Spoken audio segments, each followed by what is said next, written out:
Hello दोस्तों, स्वागत है आपके इस नए वीडियो में। दोस्तों, बीए फोर्थ सेमेस्टर सोशियोलॉजी जिसका कोर्स कोड है SOC 203, ठीक है। जो DDU इसका एग्ज़ाम कराने वाली है 1/6/2023 को, ठीक है। तो उस एग्ज़ाम के लिए हम तैयारी के लिए 40 महत्वपूर्ण प्रश्नों को हम इस वीडियो में कवर करेंगे, देखेंगे, ठीक है, जो काफ़ी महत्वपूर्ण होगा हमारे एग्ज़ाम के लिए। तो पहला इसका क्वेश्चन है कि विचलन घटित होता है। तो विचलन घटित होता है, इसका सही आंसर होगा ऑप्शन सी, दोषपूर्ण समाजीकरण के कारण, ठीक है। अगले प्रश्न को देखते हैं। कह रहा है कि विचलन का प्राथमिक एवं द्वितीयक विचलन के रूप में वर्गीकरण किसने की। तो इसका जो सही आंसर होगा वो होगा एडविन लेमर्ट। ऑप्शन बी इसका क्या होगा, सही होगा। फिर अगले प्रश्न को देखते हैं कि अनुरूपता एवं विचलन को एक ही पैमाने के दो विपरीत छोर के रूप में किसने माना है। तो जो इसका सही आंसर होगा वो होगा इमाइल दुर्खीम। फिर अगले प्रश्न को देखते हैं कि मॉर्टन के अनुसार कौन विचलन का प्रकार नहीं है। तो मॉर्टन के अनुसार जो विचलन का प्रकार नहीं है वो है ऑप्शन बी, अनुरूपता। इसका सही आंसर होगा ऑप्शन बी। अगले प्रश्न को देखते हैं। जब तक कोई व्यक्ति जानबूझकर एक आदत के रूप में सामाजिक प्रतिमानों का उल्लंघन करता है तब इसे कहा जाता है द्वितीयक विचलन। उसे क्या कहा जाता है, द्वितीयक विचलन, जो एडविन लेमर्ट ने अपने किताब में उल्लेख किया था, ठीक है। अब अगले प्रश्न को देखते हैं। विचलन की व्याख्या के नामवादी उपागम का प्रतिपादक हैं। तो जो इसका जो सही आंसर होगा ऑप्शन सी होगा, हावर्ड बेकर। फिर अगले प्रश्न को देखते हैं। व्यवहार का प्रत्येक वह तरीका जो समाज द्वारा निर्धारित नियमों के उल्लंघन के रूप में होता है उसे कहा जाता है। तो उसे विचलन कहा जाता है। इसका सही आंसर होगा ऑप्शन ए।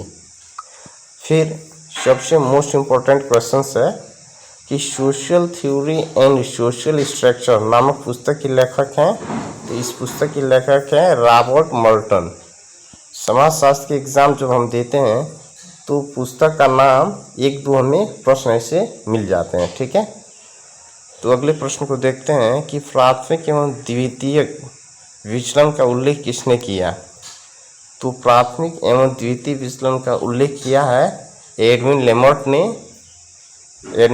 ने किया है। और देखिए, प्राथमिक एवं द्वितीय विचलन का उल्लेख एडविन लेमर्ट ने अपने पुस्तक सोशल पैथोलॉजी नामक पुस्तक में किया है। एक और प्रश्न बनता है, अगर एग्जाम पूछ देता है कि सोशल पैथोलॉजी नामक पुस्तक के लेखक कौन है, तो कौन होंगे, एडविन लेमर्ट, ठीक है। फिर अगले प्रश्न को देखते हैं। इस कथन का प्रतिपादक कौन है कि अपराधी जन्मजात नहीं होते बल्कि समाज द्वारा बनाए जाते हैं। तो इसका जो सही आंसर होगा वो होगा सदरलैंड। फिर अगले प्रश्न को देखते हैं। कह रहा है कि निम्नलिखित में से कौन सा एक तत्व अपराध की कानूनी अवधारणा से संबंधित है। तो इसका जो सही आंसर होगा वो होगा ऑप्शन सी, अपराधी इरादा। फिर अगले प्रश्न को देखते हैं कि निम्नलिखित में से किस एक लेखक ने यह कहा कि अपराधी उप संस्कृति द्वेषपूर्ण, नकारात्मक, सुखवादी और निरंकुश होती है। तो जो इसका सही आंसर होगा वो होगा ऑप्शन सी, कोहन, ठीक है। इसका सही आंसर क्या होगा, कोहन, ठीक है। फिर अगले प्रश्न को देखते हैं। कह रहा है सोसाइटी एंड द क्रिमिनल पुस्तक के लेखक का नाम है। तो इसका जो सही आंसर होगा वो ऑप्शन सी होगा, MJ सेथना। इसका सही आंसर क्या होगा, MJ सेथना। फिर अगले प्रश्न को देखते हैं। निम्नलिखित में से किस एक अपराधी शास्त्री ने सभी अपराधों को व्यवस्था, संपत्ति तथा व्यक्ति के विरुद्ध जैसे 3 भागों में विभाजित किया है। तो जो इसका सही आंसर होगा ऑप्शन ए होगा, हेज। फिर अगले प्रश्न को देखते हैं। स्वतंत्रता के बाद निम्नलिखित में से किस वर्ग से संबंधित अपराधों के प्रतिशत में सबसे अधिक वृद्धि हुई है। तो जो इसका सही आंसर होगा ऑप्शन डी होगा, महिलाओं के विरुद्ध अपराध। फिर अगले प्रश्न को देखते हैं, निम्नलिखित में से कौन सा अपराध प्राविधिक विकास का परिणाम है? तो जो इसका सही आंसर होगा वो होगा ऑप्शन सी, साइबर अपराध। फिर अगले प्रश्न को देखते हैं, बड़े अधिकारियों तथा राजनेताओं के विरुद्ध भ्रष्टाचार के मामलों की जांच के लिए भारत में कौन सा संस्थात्मक प्रयत्न किया गया? तो जो इसका सही आंसर होगा ऑप्शन बी होगा, लोकपाल की नियुक्ति। फिर अगले प्रश्न को देखते हैं, भारत में किस प्रधानमंत्री के विरुद्ध भ्रष्टाचार का आरोप होने के कारण न्यायिक जांच की गई? तो जो इसका सही आंसर होगा वो होगा नरसिम्हा राव। ऑप्शन सी इसका सही होगा। फिर अगले प्रश्न को देखते हैं कि वर्तमान युग में लोक जीवन में भ्रष्टाचार की समस्या का संबंध निम्नलिखित में से किस दशा से है? तो इसका जो सही आंसर होगा वो होगा ऑप्शन डी, चरित्र का संकट। फिर अगले प्रश्न को देखते हैं, जब कोई व्यक्ति अपने पद अथवा व्यवसाय का व्यक्तिगत लाभ के लिए दुरुपयोग करता है तथा लोक कल्याण की चिंता नहीं करता, तब इस समस्या को कहा जाता है? तो इसका जो सही आंसर होगा श्वेतवसन अपराध। ऑप्शन ए क्या होगा? सही होगा। फिर अगले प्रश्न को देखते हैं, निम्नलिखित में से कौन सी एक दशा हमारे भ्रष्टाचार का कारण है? तो इसका जो सही आंसर होगा वो ऑप्शन बी होगा, न्यायिक क्रियाविधि में अति विलंब। अगले प्रश्न को देखते हैं, जब हम संस्थागत साधनों को छोड़कर किसी भी साधन से अधिक धन का संचय करना एक सामाजिक बुराई के रूप में देखते हैं, तब इस दशा को मॉर्टर ने कहा? इसका सही आंसर होगा नियमहीनता। इसका ऑप्शन सी क्या होगा? सही होगा। केंद्रीय सतर्कता आयोग कानून किस वर्ष लागू किया गया? तो जो इसका सही आंसर होगा वो होगा सन 2003। ऑप्शन बी इसका सही होगा। भ्रष्टाचार निरोधक कानून किस वर्ष लागू किया गया? तो जो इसका सही आंसर होगा वो ऑप्शन होगा सी, 1988। भारत सरकार द्वारा एंटी नारकोटिक एक्ट किस वर्ष पारित किया गया? तो जो इसका सही आंसर होगा ऑप्शन बी, 1985। फिर अगले प्रश्न को देखते हैं, निम्नलिखित में से कौन सा नशीला पदार्थ स्वास्थ्य के लिए सबसे अधिक घातक है? तो इसका जो सही आंसर होगा हेरोइन। ठीक है, इन चारों विकल्पों में हेरोइन है जो इन चारों से क्या है, सबसे अधिक स्वास्थ्य पर हानिकारक है। ठीक है, फिर अगले प्रश्न को देखते हैं कि भारत के किस प्रधानमंत्री के काल में देश में पूर्ण मद्य निषेध को लागू किया था? तो इसका जो सही आंसर होगा मोरारजी देसाई। Option B. ठीक, फिर अगले प्रश्न को देखते हैं, निम्नलिखित में से भारत के किस राज्य में कानून द्वारा पूर्ण मद्य निषेध की नीति अपनाई गई? तो जो इसका सही आंसर होगा वो होगा गुजरात। ऑप्शन ए इसका क्या होगा? सही होगा।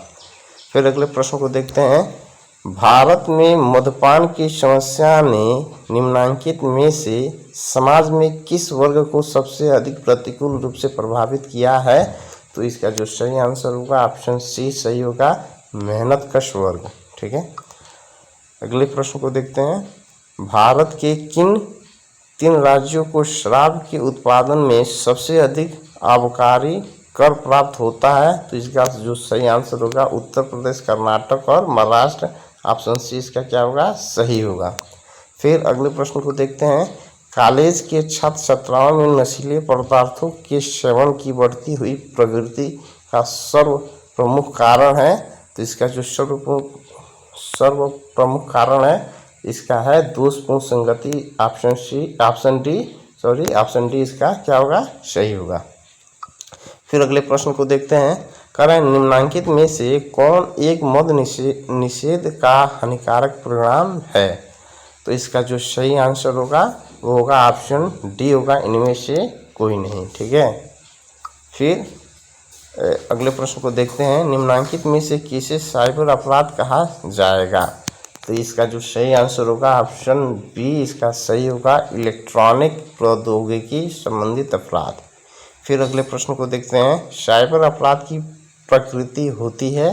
तो साइबर अपराध की प्रकृति अज्ञात होती है। इसका ऑप्शन ए क्या होगा, सही होगा। फिर अगले प्रश्न को देखते हैं, निम्नलिखित में से कौन एक साइबर अपराध नहीं है? तो इसका सही आंसर सी होगा, कंप्यूटर उपकरणों की चोरी एक साइबर अपराध नहीं है। इसका सही आंसर होगा ऑप्शन सी। फिर अगले प्रश्न को देखते हैं, भारत में सूचना प्रौद्योगिकी अधिनियम किस वर्ष पारित हुआ? तो ये जो इसका सही आंसर होगा वो होगा सन 2000 में। ठीक है, तो इसका सही आंसर क्या होगा, ऑप्शन ए इसका सही होगा। फिर अगले प्रश्न को देखते हैं, निजी लाभ या धोखाधड़ी के उद्देश्य से इलेक्ट्रॉनिक हस्ताक्षर का झूठा उपयोग करने की अधिकता कारावास की सजा है। तो इसका जो सही आंसर होगा वो होगा ऑप्शन डी 10 वर्ष। फिर अगले प्रश्न को देखते हैं, निम्नलिखित में से किसी साइबर अपराध का प्रवणता माना जाता है? तो इसका जो सही आंसर होगा वो होगा जॉन ली, जो सबसे पहले साइबर अपराध के मामलों में पकड़ा गया था।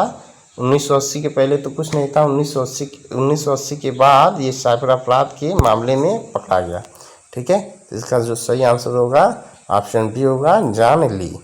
सबसे इम्पोर्टेंट नहीं, इसको मोस्ट इम्पोर्टेंट कहा जा सकता है, एशियन ड्रामा पुस्तक के लेखक हैं, जो इस बार एग्जाम में पूछेगा। तो इसका जो सही आंसर होगा वो होगा ऑप्शन सी, गुन्नार मिरोडल। ठीक है, फिर अगले प्रश्न को देखते हैं कि भारत में सूचना का अधिकार अधिनियम किस वर्ष पारित किया गया? तो जो इसका सही आंसर होगा वो होगा ऑप्शन बी 2005। अगर दोस्तों अगर हमारी वीडियो अगर अच्छी लगी हो तो चैनल पर नए हैं तो सब्सक्राइब कीजिए, लाइक कीजिए और अपने दोस्तों के साथ शेयर कीजिए। धन्यवाद।